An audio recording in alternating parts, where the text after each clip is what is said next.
Say your name and spell it. My name is Brandon Fleming, Brandon Fleming. Food is something that in the past has always brought people together. There's so much more to food than just food itself.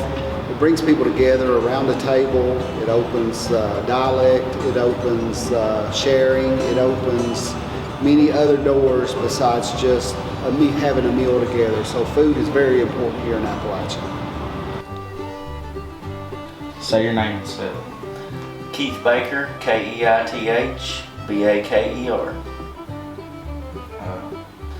Well, I think it's something that families can get together and do, and the traditions in the past, like, the Sunday suppers and dinners, everything. Several of the family members would gather in, all brothers and sisters and nieces and nephews and aunts and uncles would gather in to their grandparents and after church or on just at Sunday supper and have family visitation and eat real good. Some of my favorite recipes are more southern recipes. I think we cook a lot of southern foods around here, but they're the recipes that we grew up on, and they're the more simple, the more things that we were raised upon based out of a financial situation and things like fried potatoes, pinto beans, things like that are some of our favorites around here, and it's mainly because those are what represents our childhood and our raising. Well, I guess I'm old school and new school. I like some of the old chicken and dumpling stuff, and how they made the biscuits from scratch and gravy from the grease you fried your meat in, and whatever meat they chose, ham, sausage and bacon, those kind of things. I love breakfast. Were those recipes, do you remember your mom or your mama, did you get them from them? That's what makes them so special, is because you were taught those in growing up, and when I make something like that, it brings that closeness back to those that have passed on, and it makes you feel like you're carrying on part of them. Were recipes that they had passed down to you? Yes, for the most part. I actually don't have them on paper, but I always loved to eat, and I would stand over my mom's shoulder, so I learned that's where I learned to make gravy and things like that at. What recipes do you remember them giving to you?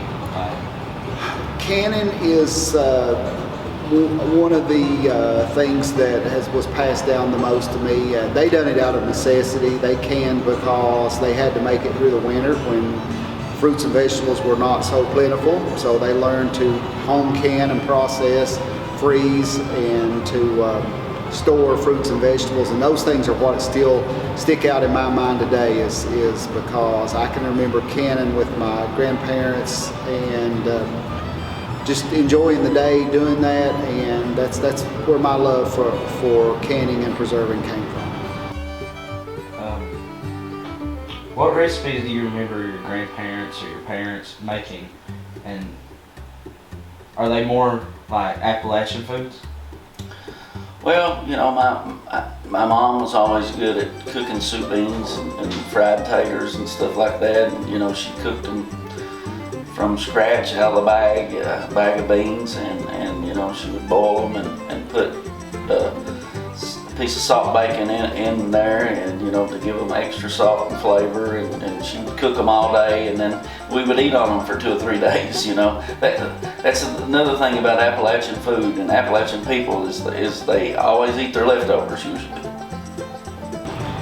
How did you start your business? How did all this start from what it is? My mother was a caterer, and so I was raised up around food, was raised up cooking and everything to do with food. And then the cane was developed by a nonprofit board that saw a necessity to make value-added product to support the farmers and farmers markets. So when they opened the kitchen, I saw that posting and I thought that is something that touches my heart and something that I should apply for. Another thing that's a lot in Appalachia is like hunting and stuff. There's a lot of deer heads hanging around here. Did you fix the deer that you would kill? Oh yes, I like it. My daughter likes it, my wife likes it, and some of my nieces and nephews like it. Yeah, we eat it. I like fried tenderloins. I love it. We love the jerky that we make, and we love. I like making. Actually, I think chili. When we make chili with actual venison, is better than actual hamburger. Well, I don't think my dad started deer hunting until I got old enough to want to go. I think I was 9 or 10, maybe the first time we went. But yeah, he squirrel hunted.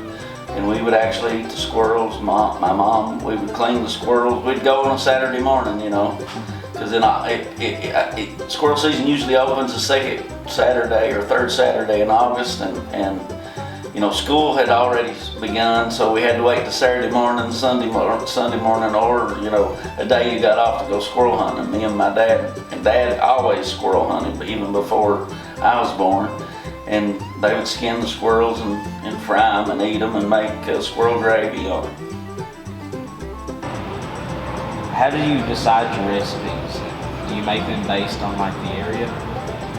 It's according to the crowd, what crowd you're cooking for.